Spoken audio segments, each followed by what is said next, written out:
χρονιά με τον ΠΑΟΚ παρέα, η εταιρεία σου, εσύ ο ίδιος. Τι νιώθεις για το μπάσκετ, τι βλέπεις στην ομάδα την γυναικεία του ΠΑΟΚ? Ναι, από πολύ μικρός και εγώ, όπως και οι συνεργάτες μου, ήμασταν με το μπάσκετ πολύ, είχαμε μεγάλη αγάπη. Και τώρα με τον ΠΑΟΚ μας δίνει τη ευκαιρία με το γυναικείο τμήμα να προωθήσουμε και εμείς τη δουλειά μας, τα προϊόντα μας, που είναι προϊόντα μαλλιών φυσικά, όπως γνωρίζετε. Και οι πολύ ωραίες κοπέλες του ΠΑΟΚ μας δίνουν αυτή την χαρά να περιποιούμαστε τα μαλλιά τους και να έχουμε όλη αυτή τη χορηγία που κάνουμε. Η εταιρεία σου είναι μια μεγάλη εταιρεία εξωστρεφής, ελληνική, καθαρά. Τι έχεις να πεις για τους νέους οι οποίοι ξεκινάνε τώρα με όνειρα, πόσο δύσκολο ήταν να φτάσεις σε αυτό το επίπεδο? Η επιχειρηματικότητα στην Ελλάδα οπωσδήποτε είναι λίγο δύσκολο, αλλά άμα έχεις αγάπη, μεράκι και πάθος αυτό που κάνεις, νομίζω ότι μπορείς να ξεπεράσεις όλες τις δυσκολίες.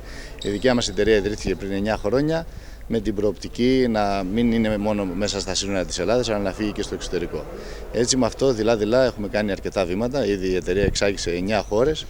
Και η βοήθεια που παίρνουμε και από τις άλλες δράσεις που κάνει η εταιρεία, όχι μόνο από τον αθλητισμό αλλά και τις άλλες χορηγίες, είναι πολύ μεγάλη για να αναγνωριστεί το όνομα σαν ένα μπραντ πολύ δυνατό που να ανταγωνιστεί τα μεγάλα μπραντ του εξωτερικού.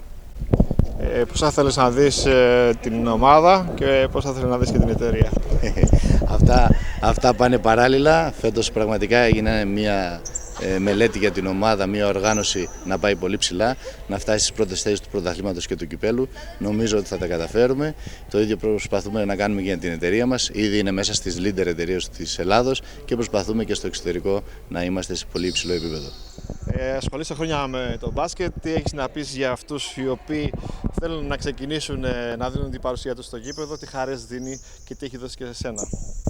Το μπάσκετ είναι ένα πολύ ωραίο άθλημα, ταιριάζει στο ελληνικό ταπεραμέντο. Αυτό είναι φανερό από όλο το ανδρικό μπάσκετ που έχει φτάσει τόσο ψηλά. Η πεποίθησή μας και η χαρά μας τώρα πλέον είναι να γυρίσει ο κόσμος να δει και το γυναικείο μπάσκετ.